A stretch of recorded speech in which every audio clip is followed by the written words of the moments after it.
Mesdames, Messieurs, merci de choisir Moto TV pour vous informer. Voici votre journal et d'abord le titre. Août 2023, août 2024, une année depuis que des acteurs de la société civile et acteurs politiques se réunissaient à Kinshasa autour du chef de l'État Félix-Antoine Tshisekedi Tshilombo pour évaluer l'état de siège au Nord Kivu et en Ituri. Cette table ronde visite à discuter du maintien de l'hypothèse de la requalification ainsi que de la levée de cette mesure exceptionnelle. Face à la difficulté de la mise sur pied des résolutions de cette assise, la société civile Force Vive de Butembo charge les élus de la ville à faire pression à l'exécutif afin de lever cette mesure qu'elle qualifie d'infertile. En ville de Béni, des structures des jeunes, des humanitaires et les comités de paix et de développement de cette ville ont résolu de combattre le taux croissant des violences et la lutte contre la désinformation sur les actions des humanitaires dans cette zone. Ce sont des résolutions d'un échange organisé par le maire de la ville de Béni ce vendredi. Mesdames, Messieurs, restez avec nous pour l'intégralité de ce journal. Bienvenue à toutes et à tous dans l'intégralité de cette édition. Je viens de l'épingler qu'une année déjà depuis la tenue de la table ronde à Kinshasa pour évaluer l'état du siège à ce mois d'anniversaire. Les résolutions attendues de cette séance ne sont toujours pas mises sur pied. La société civile Force Vive de Butembo pense qu'il est temps aux élus de la ville de poursuivre cette lutte afin que cette mesure qu'elle qualifie d'infertile soit levée. Suivez ces reportages de Eugénie Mousseviroa et mon empêche de Mwanzekele pour rappeler les détails. Mai 2021, l'état de siège était instauré par les autorités de la République démocratique du Congo dans les provinces de l'Ituri et du Nord Kivu suite à l'insécurité dans cette région. 2 ans après, une table ronde sur l'évaluation de l'état de siège pour discuter du maintien, l'hypothèse de la requalification ainsi que la levée de cette période dans ces provinces était organisée à Kinshasa par le chef de l'État congolais. Plusieurs couches sociales, parmi lesquelles les députés et sénateurs, avaient pris part à ces travaux. Août 2024, voilà effectivement une année après cette assise. Des questions continuent à se poser sur des difficultés à asseoir les résolutions de cette assise. La société civile Force Vive de Butembo, représentée à ce travaux, pense que l'entourage du président de la République démocratique du Congo, ne maîtrisant pas le terrain, ne lui permet pas de voir l'ampleur de la situation. D'où sa réticence à lever cette mesure exceptionnelle alors que des civils continuent à être tués. Également, le temps des sièges, comme demandé. Et nous pensons que l'entourage du chef de l'État ne le facilite pas le travail parce que nous pensons que il est entouré de ceux qui ne maîtrisent pas les terrains. Voilà pourquoi il nuit en erreur souvent par rapport à cette question.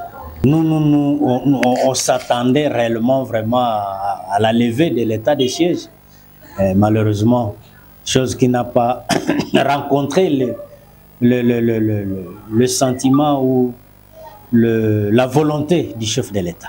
Matessa Anane motive son option d'élever de cette mesure au vu de son efficacité. Face au manque de volonté du chef d'État congolais, le président de la société civile de Butembo invite des élus du Nord Kivu et Ituri, témoins du drame, à plaider pour la levée de cette période qui n'a pas donné bon résultat. Nous pensons qu'il faudrait que nos élus puissent réitérer la volonté que nous avons émise parce que la situation continue toujours à s'empirer.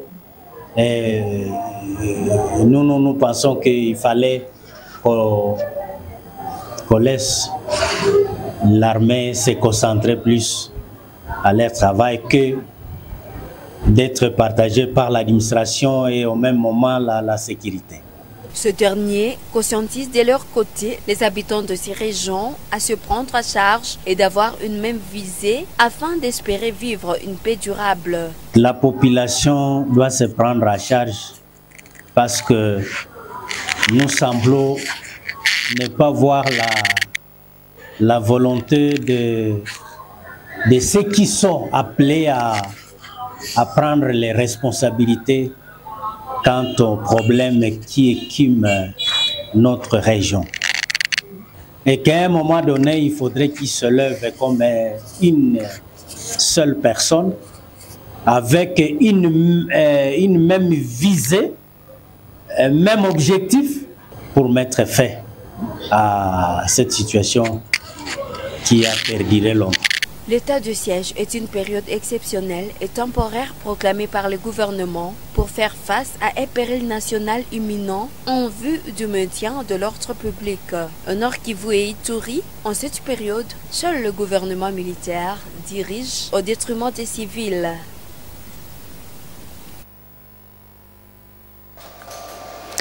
Le 23 août de chaque année, l'humanité célèbre la journée internationale des souvenirs de la traite négrière et son abolition. Cette journée se veut être une occasion de réflexion commune sur les causes historiques, les conséquences ainsi qu'une analyse des interactions que cette pratique a générées entre l'Afrique, l'Europe et les Amériques, sans oublier les Caraïbes.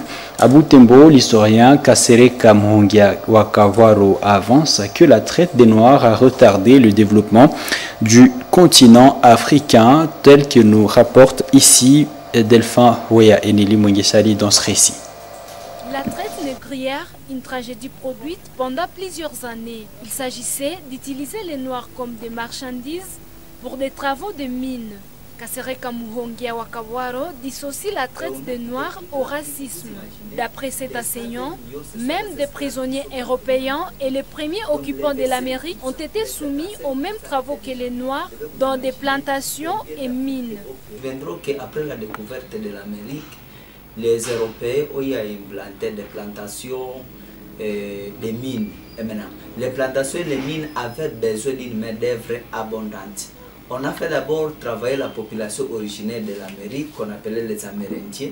Les Amérindiens n'ont pas été capables de travailler dans des mines et dans des plantations, surtout qu'il y avait des travaux très très lourds. On a fait recours, quand les Amérindiens ont échoué, on a fait recours aux Européens, surtout aux prisonniers. On a vidé toutes les prisons de l'Europe, on les a amenés aux États-Unis pour travailler dans des plantations. Ça n'a pas aussi tenu son mort à cause de la malaria. Comme la majeure partie de l'Amérique, c'est dans les milieux tropicaux, sont morts de la malaria. Celui-ci reconnaît cependant que les Noirs étaient les plus touchés par cette pratique. Ceux-ci étaient considérés comme la main-d'œuvre la plus efficace pour le développement des plantations de l'Amérique, ce qui a constitué une perte pour l'Afrique en faveur des Amériques et de l'Europe. Un commerce qui rapportait beaucoup de revenus. Et on a vidé toute l'Afrique. Vous imaginez, les 120 millions, ce sont les esclaves qui sont parvenus en Amérique. Donc les 25%, les 75% étaient déjà morts. Vous devez vous imaginer combien d'Africains ont péri pendant les 400 ans qu'a duré la traite des Noirs. Il y a d'autres conséquences, mais la plus néfaste et la plus dangereuse, c'était le dépeuplement de l'Afrique. L'Afrique serait très loin parce que les grands cerveaux de l'Afrique ont été emportés pour travailler d'une manière très très gratuite pour les Européens. Une autre conséquence est que si l'Europe s'est développée, si l'Amérique s'est développée, c'est suite à cette traite des Noirs parce qu'ils ont bénéficié d'une main-d'œuvre impayée pendant 400 ans. Le regret de cet historien est de voir que la traite négrière continue sous de nouvelles formes. C'est à l'exemple des jeunes qui continuent à être déportés vers l'étranger. J'ai entendu qu'il y a des Blancs qui viennent acheter des négresses, des nègres en Afrique. Il les faut travailler dans des hôtels au niveau de l'Europe, au niveau de l'Asie. Et ça, c'est une forme d'esclavage aussi. Et lorsque, par exemple, les politiciens ils utilisent la jeunesse pour des faits privés, dans des rébellions, dans d'autres choses, ils bénéficient au détriment de ces jeunes-là. C'est aussi une forme d'esclavage. En revenant dans l'histoire, l'abolition de la traite des Noirs a abouti grâce à l'industrialisation de l'Amérique du Nord avec des machines capables de produire plus que l'homme. Également, grâce aux philosophes au nom de l'égalité humaine et les chrétiens protestants méthodiques au nom de la charité que prône Jésus-Christ.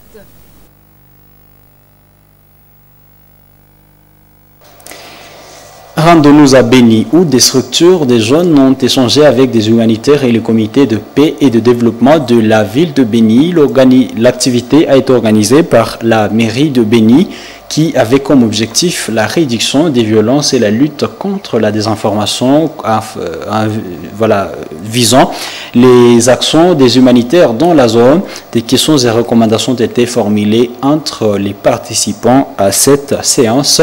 Delvin Mopanda, notre correspondante à Béni, nous fait le point dans ce reportage. Ces jeunes, issus de différentes structures, ont répondu présent à l'appel du comité de paix et de développement de Béni. C'était question pour la mairie de permettre aux participants d'avoir une même compréhension sur les activités humanitaires menées dans la zone. L'objectif pour l'autorité était de prévenir ou réduire les violences et les défis que rencontrent les humanitaires pendant leurs activités, a expliqué Alphonse Moubali, premier vice-président du comité de paix et de développement de Béni. Comme il y a des soucis avec le monde humanitaire, là, c'est l'activité d'aujourd'hui a mis en contact les jeunes et certaines organisations et agences des Nations Unies dans le cadre de l'idée contre le geste populaire, contre les acteurs humanitaires. C'est comme ça que l'autorité a estimé qu'il commence d'abord un échange entre les jeunes et ces organisations pour permettre à ce que les jeunes comprennent le mandat et lutter contre toute manipulation, puisque une fois les jeunes comprennent le mandat des acteurs humanitaires, ça sera difficile pour qu'on manipule ces jeunes-là contre les actions humanitaires. Les activités d'échange entre les humanitaires et les couches de la population sont rarement organisées à Béni. Benjamin Kankisingi, chef de bureau de la coordination des affaires humanitaires de l'ONU, Ocha Béni Lubero, estime que les échanges pareils permettront à réduire les violences contre les humanitaires, ce qui leur permettra d'accéder dans leur zone d'intervention sans atermoiement. En tout cas, c'est une activité à encourager, compte tenu du contexte. Je pense que ces assises, il faudrait absolument les multiplier parce que ça va beaucoup aider la communauté humanitaire surtout à pouvoir vraiment accéder facilement à leurs zones d'intervention parce que le plus souvent nous sommes victimes de blocages d'accès parce qu'on est victime de désinformation, on est victime de mauvaises interprétations par rapport au travail que nous faisons. Avec l'exacerbation du conflit dans le Nord Kivu, une sorte de méfiance a été constatée au sein de certains membres de la communauté contre les humanitaires. Il y a au moins un mois, des humanitaires ont été victimes des menaces de certaines personnes dans la zone de santé de Mabalako, territoire de Béni. Quelques jours avant, un convoi humanitaire de l'ONG Tia Found a été attaqué par des inconnus à Lubero, causant mort d'hommes et incendie de véhicules. Et à Oicha, chef-lieu du territoire de Béni, 2 véhicules et une importante cargaison de vivres du programme alimentaire mondial PAM étaient sentiers. Cela avait suspendu l'opération d'assistance des personnes déplacées de guerre vivant dans la zone, même si l'opération avait repris quelques jours après. Rendons-nous à un territoire de Lubero à présent où la société civile de Ndiapanda dénonce l'ampleur que prend le vol des cacao dans la région. À en croire cette structure, il s'agirait d'un acte des personnes de mauvaise foi qui se feraient passer pour des rebelles de l'Allied Democratic Forces ADF en sigle. Les personnes les plus touchées les plus affectées par cette pratique sont celles ayant fui les atrocités des terroristes dans cette partie pour se réfugier plus loin, notamment dans des villes comme Butembo. Nous l'avons contacté au téléphone. Voici pour vous un récit que présente Luciana Moussiviroa de la situation. Du champ des cacao, saupier tous les jours, mentionne la société civile d'Ndiapanda. Ces structures parce qu'il ne s'agit pas de vrais EDF qui opèrent dans ces villages, mais qu'il s'agirait bien des réseaux des locaux à quête d'argent. Pour remédier à cette situation, Fisto Kabunga demande aux autorités de réglementer le commerce de ces produits, à listant les personnes impliquées dans les circuits à la de la production. Les agriculteurs se plaignent de la recrudescence des vols de leurs produits. Le vol de cacao est devenu récurrent dans ces zones où certaines personnes se font passer comme un ADF pour terroriser, pour mieux voler. Cependant, le système d'identification des agriculteurs devrait réduire ces problèmes car les fiches d'identification mentionnent également les produits cultivés. Aux habitants de cette agglomération de la chefferie de Bassoa, territoire de Lubero, le président de la société civile de Ndiapanda demande de collaborer avec les services de l'ordre et de sécurité pour dénicher les vrais auteurs de ces désordres. Les acheteurs de cacao doivent collaborer avec les services de sécurité pour dénoncer tous ces malfrats. Pourquoi nous mettons à garde les collaborateurs des ADF La population doit être très vigilante à cette période et d'avoir l'esprit de dénonciation. C'est alors au service de sécurité de capitaliser les alertes et suivre l'ennemi jusqu'à l'atteindre, car c'est leur mission régalienne. Le gouvernement doit déjà avoir pris des préalables pour sécuriser la population d'Indiapanda. Cette structure salue le rétablissement progressif de la paix dans la commune d'Indiapanda. La société civile de cette entité appelle les autorités à maintenir ce climat pour faciliter les retours effectifs de la vie dans cette agglomération. En religion, 3 sœurs servies de Marie ont professé le vœu perpétuel au sanctuaire Saint-François d'Assise de Kaundoura. C'est une cérémonie marquée par la présence de la toute première Congolaise à professer le vœu dans la dite congrégation.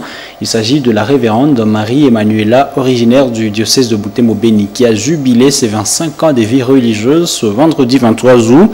Prenant part à l'Eucharistie, à cette occasion, Marie Emmanuela s'est réjouie de voir derrière elle une multitude de jeunes filles congolaises, particulièrement celles du diocèse de Butembo-Beni, a intégré la famille religieuse des Servites de Marie. Gérard Mourefou a pris part à cette activité. Suivez son reportage pour d'amples détails. Une vraie effervescence a vécu au sanctuaire Saint-François d'Assise de Kaundoura ce vendredi 23 août à l'occasion de la profession de vœux perpétuels des 3 sœurs servites de Marie. Une cérémonie combinée au jubilé d'argent de la sœur Marie Emmanuela Massinda, première congolaise à intégrer la congrégation des servites de Marie. La messe qui a abrité les cérémonies relatives était présidée par Monseigneur Sikuli Paluku Melkisedek, accompagné par Monseigneur Janvier Kachaka, évêque émérite du diocèse de Wamba, et plusieurs prêtres. L'ordinaire du lieu a au cours de celle-ci prôné l'amour du prochain et surtout envers les nécessités. Monseigneur Sikuli Paluku Melkisedek a dit aux sœurs servites de Marie d'apporter réconfort au monde pour la gloire de Dieu. Les heureuses du jour ont émis les vœux perpétuels après l'homélie du pasteur de Butembo-Beni.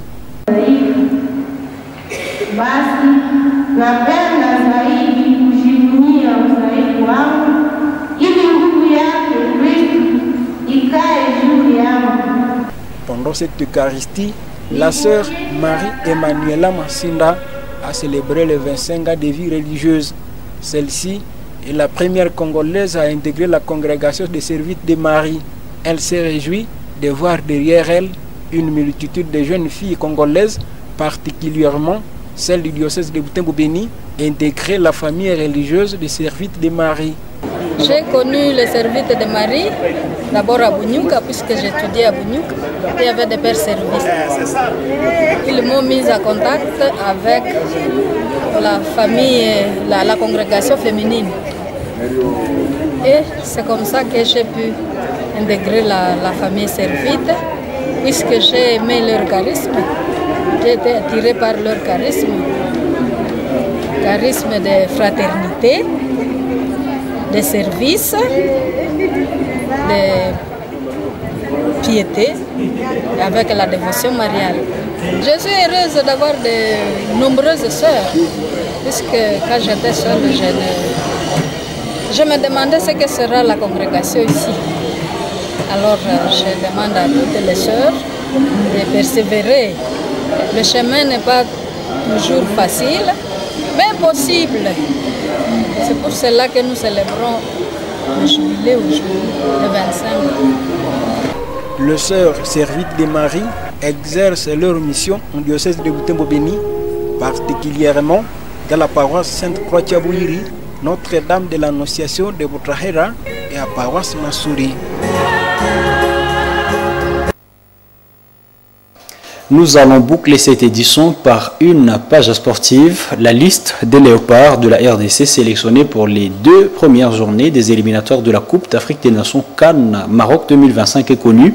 Et elle a été publiée ce vendredi 23 août sur les réseaux sociaux de la Fédération congolaise de football, association FECOFA à sigle. 2 nouvelles figures convoquées chez les léopards dans cette liste sont à signaler. Delphin Voya dans ce récit. C'est une liste de 25 joueurs marquée par la venue de 2 pépites, Il s'agit de Nathanaël Limbuku, âgé de 22 ans, et Ngalayel Mukaou, âgé de 20 ans. Un autre fait marquant est la nouvelle absence de Silas Katomba. Il en est de même pour Esdras Kabamba.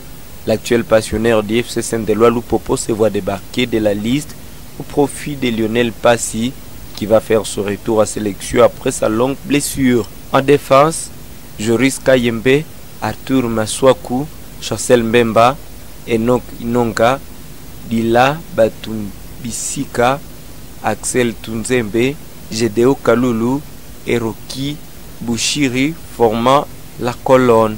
Nathanaël Mboukou du FC Augsburg et Ngalayel Mukaou de Lille font leur grande entrée parmi les milieux du terrain pour y trouver Noah Sadiki. Ce dernier s'était vu refuser l'aval de la Fédération internationale de football association FIFA, ce qui avait retardé sa grande première à jouer contre le Sénégal et le Togo. D'autres cadres du milieu sont Samuel Mutusami, Charles Piquel, Edo Kayembe, Gaël Kakuta, Théo Bogonda, Shadrach Akolo et Meshak Elia. Arochibola, pour sa part, sort pas Domenou Kemfoulou ni de William Balikwisha dans cette sélection. En attaque, c'est le naturel Yuan Wissa, Samuel Essende, Fisto Mayele, Banza pour conduire la barque. Silas a encore été de nouveau recalé. Les raisons de la nouvelle absence de Katomba restent toujours non élucidées. Pendant ce temps, les Léopards croiseront le Sili national de la Guinée le 6 septembre au stade des Martyrs, avec déplacement de 3 jours plus tard à Dar es Salaam, au stade Benjamin Mkapa, pour être reçu par l'Éthiopie à travers sa sélection nationale, dite Walias. Et c'est donc ce récit de Delphin Voya qui ponctue cette édition du journal sur Moto TV. Mesdames, Messieurs, merci à vous qui nous avez regardés. Portez-vous bien, au revoir et bon week-end à toutes et à tous.